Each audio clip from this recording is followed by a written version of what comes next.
ஒரு நாள் சிறுத்தை பசியுடன் உணவை தேடியது. அப்போது ஒரு கருப்பு மானையும் புள்ளி மானையும் கண்டது. அவை இரண்டும் மலையடிவாரத்தில் மேய்ந்து கொண்டிருந்தன. சிறுத்தை மிகுந்த எச்சரிக்கையுடன் மலையடிவாரத்தருகே சென்றது. ஆனால் எதனை தாக்குவது என அது முடிவு செய்யவில்லை.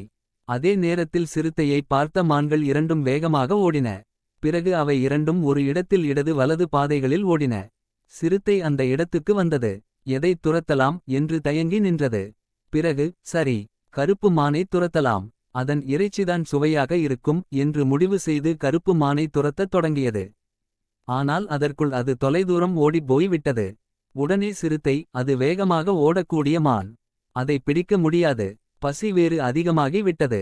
சரி, புள்ளி மானை பிடிக்கலாம் என்று தீர்மானித்து மற்ற பாதையில் ஓடியது. ஆனால் புள்ளிமான் எப்போதோ பஞ்சாய் பறந்துவிட்டிருந்தது. முக்கியமான நேரத்தில் முக்கியமான முடிவை விரைவாக எடுக்க வேண்டும்.